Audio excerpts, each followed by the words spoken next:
Welcome to a game with ktdm and Amnykon.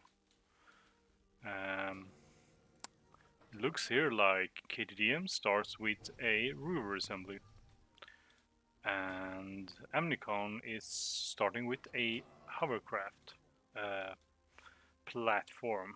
So it's hover against rovers. This map has quite a bit of metal, although you have to be a little bit careful how you expand, since the metal is quite spread out, so it's not very easy to protect against raiding. But it looks like, yeah, ktdm was saying that he would watch out for a commander rush, so let's see how that plays out. And it looks like we have a, yeah, just some standard expansion here. And it looks like ktdm is spreading his resources a bit thin. Like, he's not really prioritizing expansion here. His metal, and so yeah, he's not gonna be able to use all his cons, 2 cons, his commander, and rover assemblies. So yeah, you should probably decide what you want to focus on and not try to build everything at once. Like, set something at high priority that you think is most important in this case. Here's the first little skirmish. Just a drone kill on that commander. Yeah. Guardian commanders get a free drone that respawns every now and then. Costs a little bit of energy, but it's not much. Yeah.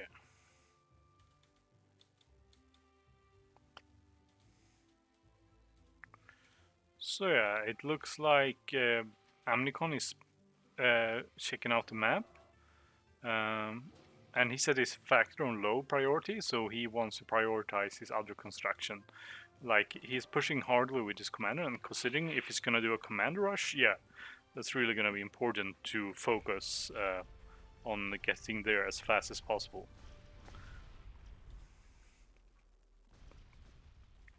Looks like a little skirmish. Like, darts can run down daggers decently effectively, but I mean, 2 daggers against 3 darts, yeah, the daggers are gonna win.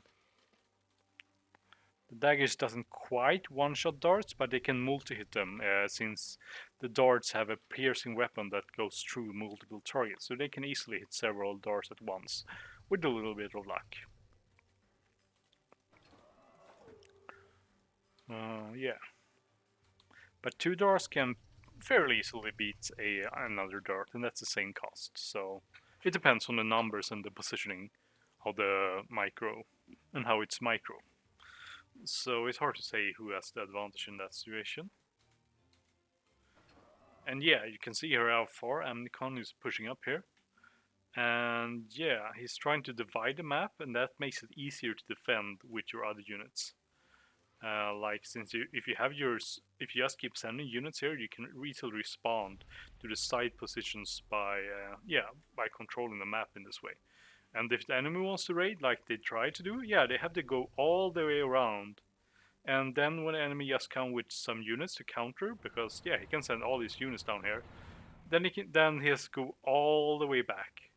And yeah, these units aren't doing really anything. They're forcing Amnykon to respond, but yeah, Amnykon can respond quickly and just kill this con that was trying to expand. So that's generally why on an open map like this, you wanna push to the middle of the map. And it looks here like we have a little build war. So yeah. In this situation, ktdm could have built his first Lotus turret in range of the picket, but out of range of the enemy Lotus turrets. That's a pretty way good to do combat. You can like switch between making Lotus turrets to kill enemy pickets, and then make pickets of your own to try to kill the enemy Lotus turret and keep the enemy away. Yeah. Going in here is a bit risky against that recon commander. He can jump away like that, and he's in range of that Lotus turret. So yeah, he could probably not have killed the commander there. Yeah, and he's trying to do some raiding again. Yeah, and this is pretty good, but at this point he has only his factory producing, and his con is idle here, and that's pretty bad. Especially, he also doesn't have any radar, so he can't see this radar coming for him, and that could potentially cost him a lot. Yeah.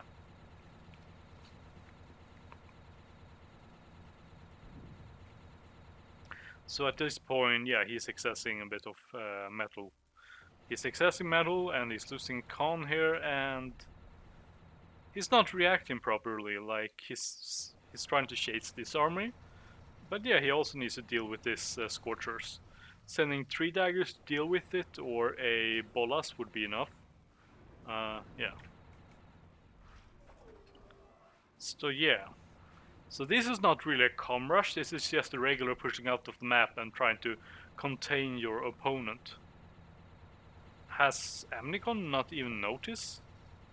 It's kind of weird. Is he playing without sound? I mean, he's controlling the opponent alright, but this little Scorcher could do a lot of damage. Is it even gonna get a factory? He finally realizes or reacts, but now it might be too late.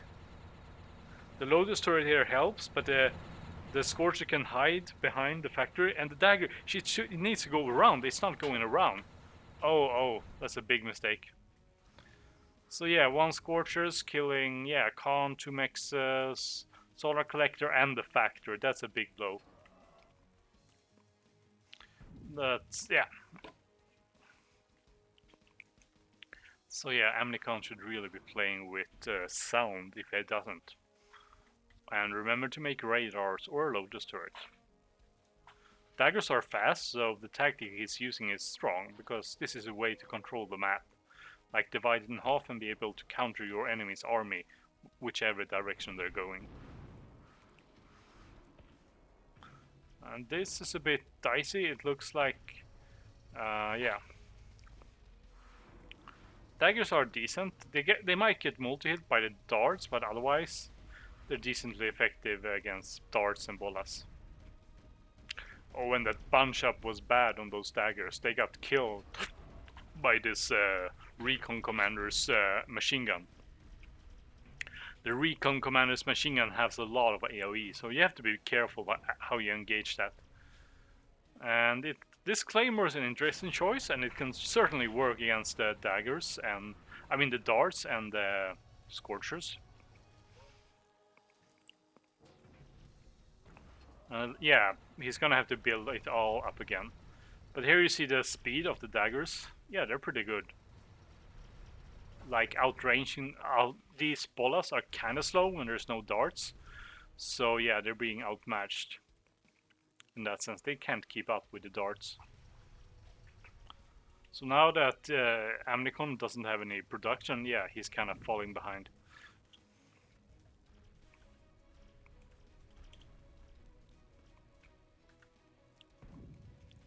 And 1 Lotus turret won't be enough to stop all these darts. So yeah, that should be that base getting killed in a while. Oh, and Claymore is hitting his own units, so using this effectively can be pretty micro-intensive, I think, because the splash damage is so huge of this thing that you might hit your own units. And it looks like, yeah, Amnykon is morphing his commander. So yeah, meanwhile he has almost no mexes left now. He has only 2 mexes left, and yeah, he needs to decide if he's gonna morph his commander or try to make something else. Like at this point, he has morphed his commander for like 2,500 metal. No, 1,500 metal. So going in here might be a decent choice actually. Like he has a dagger, he can send it around and scout, so yeah, going in with the commander might be the best choice here. What weapons has he chosen? Oh, rocket launchers. Yeah, that makes him really weak to darts and scorchers. I see why he could hesitate going in against the enemy when he has only that. But yeah, there's not much defending. These levelers, if they pull together, can be a big problem.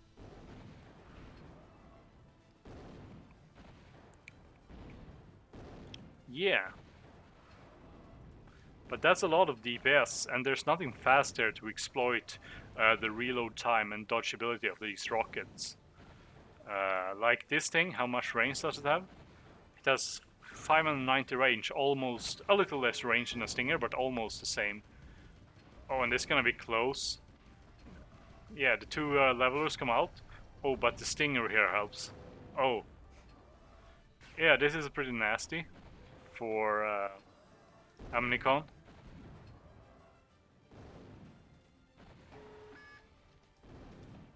He needs to target the leveler. Boom.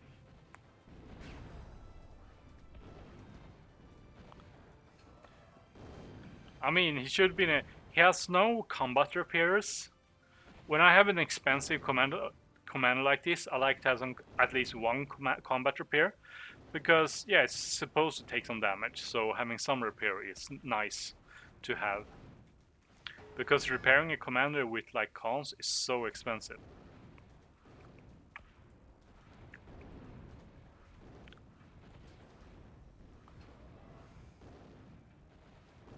Yeah, and ktdm might even lose this Badger. The Badger might be pretty useful to have later in the game. So, yeah. So you could say this push was successful with the commander. But now he doesn't have any. He isn't even using his metal.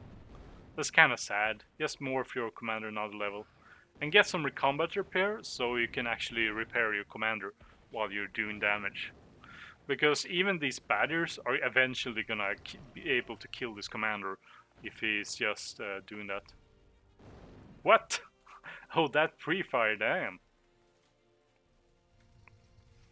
Yeah, but ktdm has escaped with a con that's building mexes and everything. So yeah, that's probably gonna secure the win. Like ktdm lost all his energy and he's morphing his commander and he's trying to build a caretaker. Yeah, he shouldn't have morphed this commander if he was gonna try to rebuild here. That was a poor choice to morph the commander then. Because that's gonna give ktdm all the time he needs to build up, I think.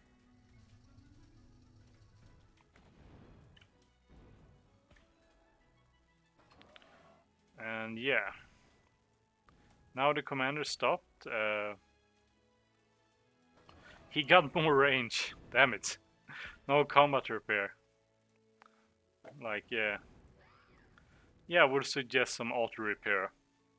Like, getting just one is you having plus 15 HP per second instead of just plus 5 HP per second. It makes a huge difference in situations like this especially. But even when you're just attacking some turrets and stuff and walking around with your commander, yeah, you're gonna take some damage. Yeah, you're gonna want to repair that damage. So yeah. Meanwhile, this Badger is slowly killing the Stinger and Stardust.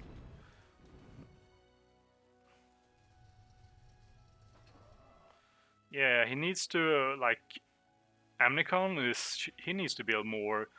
Why is he even trying to build Lotus Turret? I mean, if he's fearing that the enemy has a factor up and is spanning like raiders against this commander, yeah, you would want some Lotus Turrets up. But oh no, he's repairing he's using all his energy to repair his commander. And he has like only his commander for income. That's so inefficient. Yeah.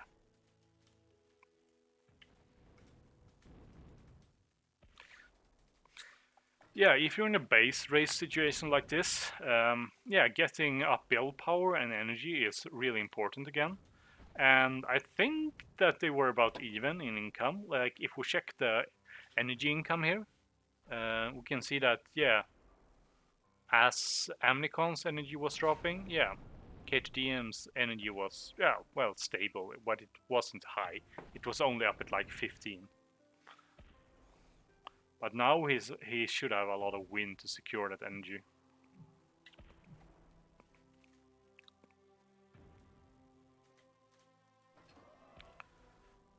And Amnykon is still not building more energy. Like if you build a caretaker, he has a caretaker here. This wasn't the best spot for a caretaker. It can only reach like 300 worth of metal. But if I had built it here, he could have made like he can use that caretaker to reclaim like 700 energy, and then that's a factory almost. Factory is 700. So yeah, a factory there that you can just reclaim, and you can make solar collectors, and you can start building mexes, and yeah, you're in a decent spot there.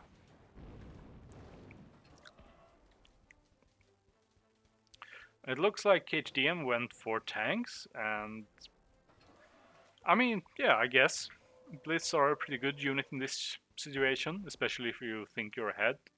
You can just spam Blitz, and Blitzes can deal with enemy raiders, and it can also stun this comp fairly easily if it just gets enough time to work on it. And he's morphing his commander again while trying to build a base. Like, yeah. I'm not sure, like, yeah. Do either or make sure you get the base up and running first, a bit, like get these mexes and stuff, and then upgrade the commander more. So yeah, now ktdm's economy is going way out of like control.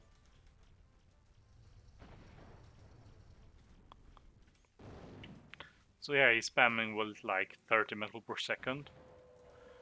But yeah. Especially like a combination of the darts and blitzes should be able to deal with these fairly easily.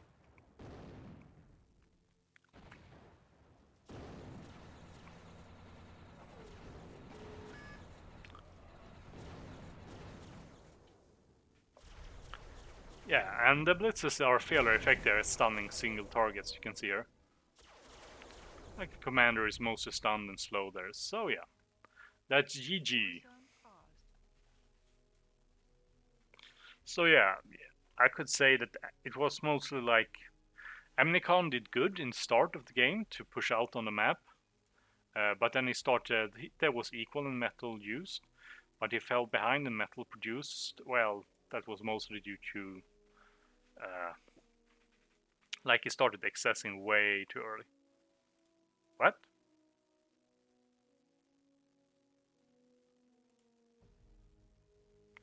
Oh right, yeah, if he started accessing right as he lost his base, right.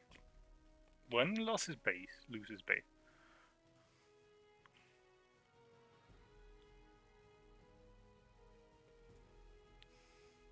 Yeah. So yeah, Amnykon just needed to pay more attention to space. Like, yeah, you should have a radar at least, so you can see incoming units, and yeah. Or maybe a Lotus turret as well, or two, that's fine. Anyway, well played, ktdm. Good luck and have fun.